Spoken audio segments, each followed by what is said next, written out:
Faut-il s'attendre au pire? Faut-il craindre, redouter le pire en matière de fiscalité de l'épargne? Pourquoi on va poser cette question?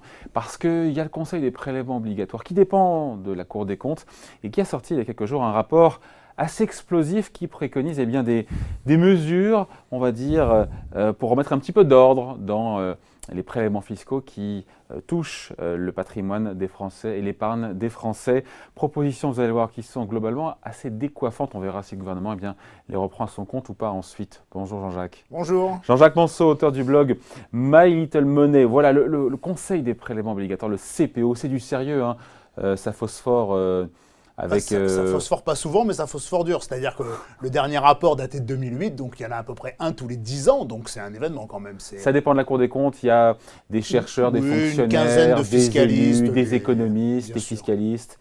Et pourquoi est-ce qu'ils nous sortent maintenant comme ça ces mesures chocs? Parce qu'il y a beaucoup de mesures qui ne vont pas faire plaisir aux épargnants. Quelle mouche les a piquées? Donc, tous les 10 ans, la mouche les a piquées, c'est que en fait, le CPO, la vocation, c'est de regarder si la fiscalité est conforme, je dirais, aux tendances de la société et aux tendances politiques du moment. Donc il y a eu des très grandes réformes l'année dernière, on l'a vu avec la création de l'IFI ou la création du PFU, de la flat tax. Donc, prélèvement forfaitaire voilà, unique de 30%. Ils ont pendant le même temps, il y a eu cette étude sur la totalité des prélèvements et l'idée, quand on lit bien leur rapport, et qui est assez copieux, mais qui est hyper intéressant, parce que moi j'ai lu tout le rapport récemment, pour préparer cette émission notamment, une centaine de pages, mais vraiment c'est très très détaillé, c'est-à-dire qu'il y a vraiment pour chaque type d'impôt une analyse de son impact et autres. Et donc en fait l'idée ce n'est pas d'améliorer le rendement de l'impôt, hein, ce n'est pas de... Ah c'était ma question, il n'y a pas l'objectif derrière comme ça d'augmenter la recette fiscale, c'est pas ça? Pas forcément, hein. Non, c'est pas forcément, c'est-à-dire qu'il n'y a pas d'objectif de l'augmenter, mais il n'y a pas non plus d'objectif de le baisser. Il y a un constat du CPO comme quoi la fiscalité sur le patrimoine en France est très très lourde. Et au-delà de ce patrimoine constat, et sur les revenus tirés du patrimoine. Sur les deux, on est à un niveau des plus élevés d'Europe. Hein. Bien sûr, et donc il y a ce constat que c'est lourd et il y a ce constat que ce n'est pas très efficace. Alors toutes les mesures ne vont pas...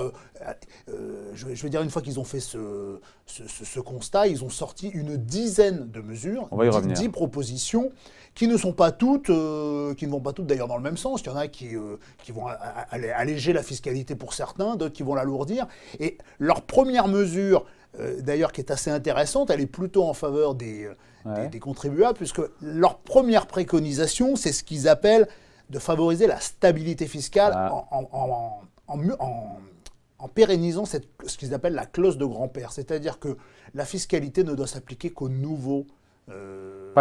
fini la rétroactivité, c'est ça? Pas de rétroactivité fiscale, on ne revient pas sur... On a vu sur l'assurance vie, par exemple, sur les problèmes des taux historiques. Voilà, il y a toujours une volonté de fiscaliser un peu plus. Et donc, de changer la règle du jeu en cours de jeu, notamment pour le passé. Il faut que le contribuable qui prend une décision forte pour sa fiscalité puisse la tenir dans le temps et donc qu'il n'y ait pas de rétroactivité. Sur l'immobilier, que préconise le Conseil des prélèvements obligatoires? Alors c'est le gros morceau du rapport quand même, hein, sur le gros morceau du rapport. Alors il y a une première préconisation, c'est sur la plus-value des ventes de l'immobilier. Alors là on ne parle pas des résidences principales, hein, on est d'accord, qui sont exonérées de plus-value. On parle des résidences secondaires. Avec des abattements. Voilà, avec des abattements. Aujourd'hui, les abattements font que plus vous gardez votre bien longtemps et plus c'est intéressant d'un point de vue fiscal, puisque la plus-value est réduite chaque année jusqu'à la 22e année, date où vous ne payez, vous avez 100% d'abattement sur les plus-values de l'immobilier. Pas 25 ans? Non, c'est 22 ans. D'accord. Enfin, à partir de 22 ans, vous arrivez à 100%. Et donc, en fait, on se rend compte que cette mesure d'abattement pousse à garder très longtemps les biens immobiliers, et donc on ne fluidifie pas le marché immobilier. Donc, eux, ils proposent de remplacer ce système d'abattement par un système de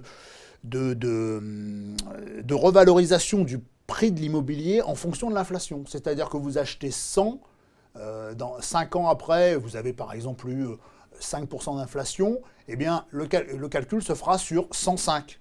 Et donc, si vous vendez 110, la plus-value, ce sera 5. Ce ne sera pas 10, voilà. ce sera 5. Parce qu'aujourd'hui, c'est vrai que quand vous vendez en dessous de 5 ans, quand vous vendez un bien immobilier qui n'est pas votre résidence principale, vous vous faites matraquer fiscalement. Il propose également de diminuer les droits de mutation, les fameux frais de notaire. Pourquoi? Parce que les frais personne n'est contre. Non, personne n'est. Peut-être les notaires quand même. Et les collectivités. Oui, les collectivités. En fait, ce qu'on appelle les frais de notaire, bon, enfin, ce sont les. C'est un peu un abus de langage. Parce que ce sont pas l'essentiel, ce sont des frais prélevés par les collectivités. En fait, l'idée, c'est encore une fois, de permettre de fluidifier le marché du travail. Quel est le lien? Parce que si jamais on a trouvé un emploi ailleurs qu'on veut revendre, c'est ça, et qu'il faut racheter derrière. Je reprends mon exemple de cette maison à 100.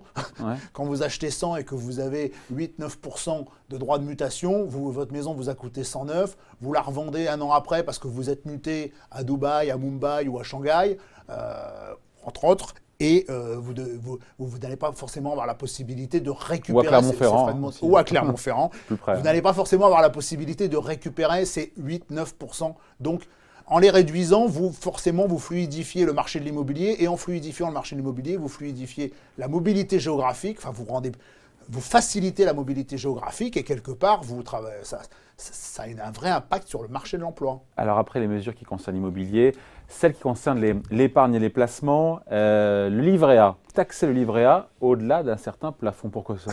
Alors pourquoi s'attaquer à cette épargne populaire? Oui, c'est la mesure la plus, finalement, celle qui va, je pense, le plus faire réagir. Le livret A, aujourd'hui, c'est un peu le placement préféré des Français. On l'a vu en 2017, les Français, le livret A a fait un carton. C'est-à-dire que les Français, le livret A, c'est un peu leur réassurance, c'est leur épargne de précaution, c'est le petit matelas qu'on garde, la poire pour la soif, au cas où. Et donc, taxer le livret A, en fait, le constat du CPO, c'est de dire que globalement, l'argent sur ces livrets ne sert à rien. Alors, le livret A, oui, ça finance le logement social, ouais. Le livret de développement durable, il va financer des... Et oui, ça sert à quelque chose, mais en réalité, eux, ils veulent que cette épargne soit investie dans de l'épargne beaucoup plus productive, notamment vers les entreprises. Et en fait, ils pensent que ce serait mieux de taxer le livret A au-delà d'un certain plafond. 15 000 euros, enfin au-delà, en gros, globalement, des... Peu de Français arrivent au plafond d'ailleurs, quand on regarde l'encours moyen sur un livret A, on n'est pas. Alors, on arrive au plafond, puis après, on cumule des intérêts. Et ces intérêts produisent des intérêts. Donc, ce serait un petit peu l'idée d'utiliser les intérêts qu'on a eus sur le livret A pour financer l'économie par le biais de financements d'entreprises, pousser les gens à aller plutôt vers des placements plus à risque, comme le... Ah oui, sauf que le principe du livret A, c'est que le capital est garanti. Je ne suis pas sûr qu'on garderait cette garantie à capital. Oui, surtout le taux. Alors, c'est vrai que le gouvernement baisse régulièrement ce taux. Là, le taux, il est bloqué pendant 2 ans. Il le baisse parce que c'est lié à une formule mathématique, vous savez, avec l'inflation. Oui, c'est une formule mathématique, mais qu'on peut adapter en fonction d'une formule politique. C'est-à-dire que, oui, c'est une formule mathématique, mais elle n'est pas toujours appliquée de façon très précise. Et de la même façon, et d'ailleurs une autre des mesures du CPO, enfin une autre proposition, on va dire, ce ne sont pas des mesures... L'assurance vie. Voilà, l'assurance vie. Là, il y a un gros coup de canif. Il y a un gros coup de canif puisque le gouvernement... Qui ne va pas dans le bon sens, pour le coup. Alors ça dépend pour qui. C'est-à-dire qu'en allez-y. Le gouvernement a beaucoup touché à la fiscalité de l'assurance vie, mais sur les gros contrats. Les petits contrats en dessous de 150 000 euros, globalement, on est sur une fiscalité qui est strictement identique à avant. Ce qui compte pour le gouvernement, c'était de taxer les gros contrats. En fait, ce que veut le CPO, c'est introduire plus d'équité, je dirais, dans ces contrats d'assurance vie. Globalement, ils veulent supprimer tous les avantages des contrats d'assurance vie. En matière de succession. Ah ouais? Oui, c'est-à-dire qu'ils veulent d'abord appliquer, le principe serait d'appliquer la flat tax à tous les contrats pour tous les nouveaux versements, d'imposer les contrats en fonction de l'ancienneté réelle des versements. Des versements et non en fonction de l'ancienneté du contrat. C'est-à-dire qu'aujourd'hui, ce qu'on appelle ouvrir un contrat pour prendre date. Vous l'ouvrez aujourd'hui, vous prenez date, vous mettez rien. Pour faire tourner le compteur fiscal. Tourner pour arriver aux 5 ans, 8 ans, enfin pour arriver au moment où c'est intéressant fiscalement.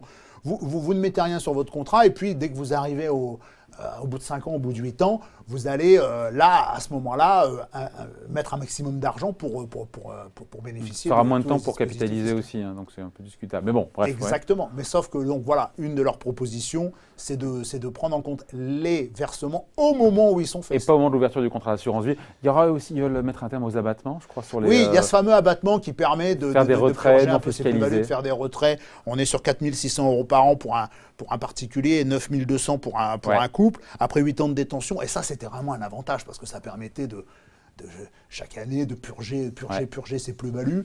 Donc voilà, ils veulent réduire un petit peu les avantages successoraux, ils veulent, je dirais, remettre l'assurance vie dans le droit chemin. Ils veulent surtout, si j'ai bien compris, davantage de neutralité fiscale entre les placements. Parce que c'est vrai qu'on a un gros biais fiscal en France, on choisit un placement, parfois plus, non pas pour ce qu'il peut rapporter, mais parce qu'on sait qu'il y a une carotte fiscale. C'est ça aussi l'objectif du Conseil des prélèvements obligatoires là-dessus. Oui, il y a toujours un biais qu'ils veulent toujours supprimer les niches fiscales. Là, par exemple, ils ont un petit peu dans le collimateur ces niches fiscales sur les bois, les forêts, les œuvres d'art. Les œuvres d'art, ça fait longtemps qu'on en parle. Mais il y a l'envie que la fiscalité aide à drainer l'épargne vers les projets qui comptent et qui sont favorables pour l'économie et non pas vers des situations de rente, comme ça peut être pour l'immobilier ou pour l'assurance vie, qui sont aujourd'hui utilisés essentiellement comme des produits fiscaux. À ce stade, évidemment, ça ne sont que des propositions du Conseil des prélèvements obligatoires qui dépendent de la Cour des comptes, évidemment. Restera à voir si ou pas, et voilà, le gouvernement reprend à son compte ces mesures. En tout cas, ça veut dire que le débat est lancé sur un petit peu les prochaines réformes fiscales du gouvernement. Et là, ça va être très intéressant parce qu'on est déjà allé loin. Je pense qu'on peut aller encore plus loin dans toutes ces réformes fiscales. Donc, il y a des propositions sur la table. Décoiffantes, détonnantes par ce Conseil des prélèvements obligatoires. Merci pour ces explications. Jean-Jacques Manceau, auteur du blog My Little Money. Merci David. Merci.